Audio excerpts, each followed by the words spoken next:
Assalamualaikum warahmatullahi wabarakatuh. Perkenalkan, nama saya Septina Borusyotang dengan NIM 42135400005 dari kelas Fisika 21A. Di sini saya akan memaparkan mengenai materi penerapan persamaan Schrödinger dari mata kuliah Fisika Kuantum. Saya akan memaparkan dengan topik, yaitu ada 3 topik. Yang pertama itu kasus partikel dalam kotak, topik yang kedua itu potensial halangan, dan topik yang terakhir atau yang ketiga adalah osilator harmonik. Sebelumnya, saya akan membacakan mengenai pengertian Schrödinger. Schrödinger ini merumuskan teori gelombangnya pada tahun 1925 dalam upaya untuk mendapat suatu teori komprehensif atau menyatu tentang mekanika tingkat atom. Sampai waktu itu, teori mengenai fisika tingkat atom masih tersebar dalam berbagai hipotesa. Persamaan gelombang Schrödinger merupakan seperangkat postulat tentang gerak partikel pada tingkat atom. Persamaan tersebut dikemukakan sebagai postulat, sehingga kebenarannya sebagai persamaan dasar mekanika tingkat atom masih harus ditunjukkan melalui pengamatan. Postulat Schrödinger sangat abstrak, dan karena itu memerlukan waktu untuk dapat diterapkan dalam kerangka berpikir seseorang yang mulai mempelajarinya. Tinjaulah sebuah partikel yang memiliki massa m bergerak dengan momentum p di dalam suatu medan konversatif. Menurut mekanika klasik, energi total partikel adalah jumlah energi kinetik dan potensial.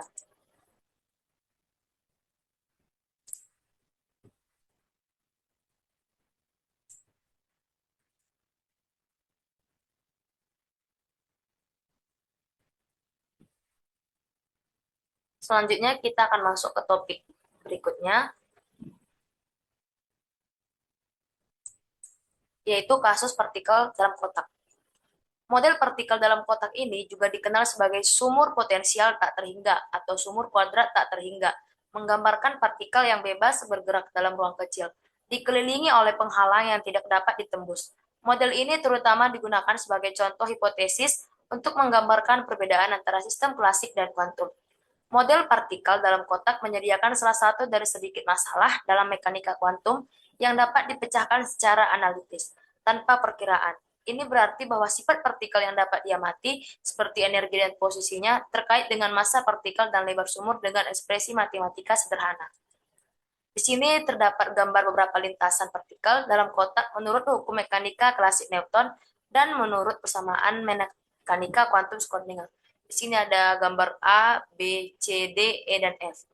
Andaikanlah suatu elektron itu berpengaruh potensial berbentuk sumur tak terhingga berdimensi min 1 seperti berikut. V sama dengan 0, min A kurang dari X kurang dari A sama dengan tak terhingga X sama dengan lebih dari A, X sama dengan kurang dari min A. Elektron terperangkap dalam daerah min A kurang dari X, kurang dari A, dan sama sekali tak dapat keluar daerah itu. Dengan perkataan lain, peluang elektron berada di X lebih dari A dan di X kurang dari min A sama dengan 0. Oleh sebab itu, jika psi X adalah fungsi gelombangnya, maka psi A sama dengan psi min A sama dengan 0.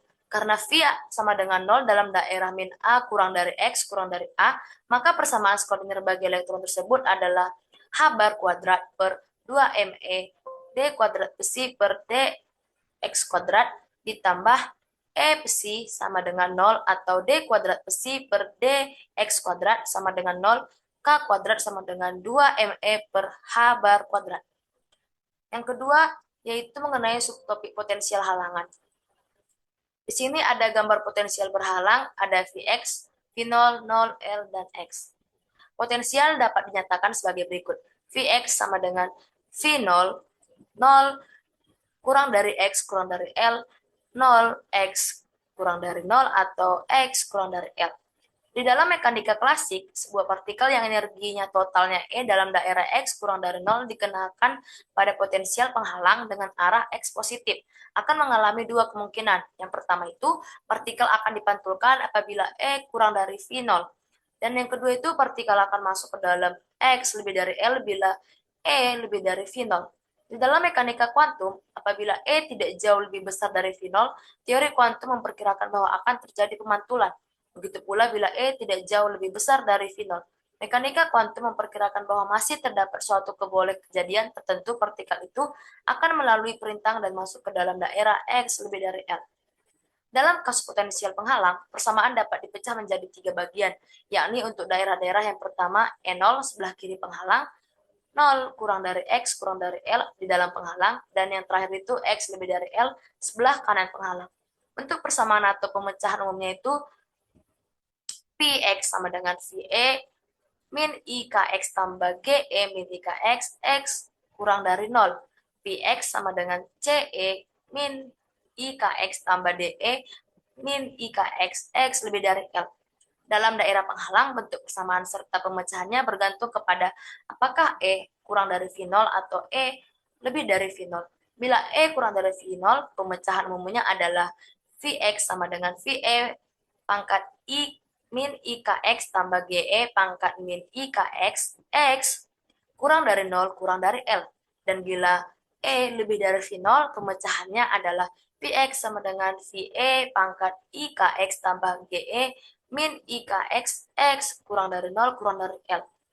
Dalam mekanika klasik, osilator harmonik adalah benda yang bergerak osilasi dengan simpangan kecil dalam pengaruh gaya konservatif, yaitu F sama dengan min M, yang dimana F adalah gaya, M adalah massa benda dengan satuan kilogram, W adalah kecepatan sudut dengan satuan radiasi atau skon, X adalah posisi, yang dimana dengan satuannya itu M.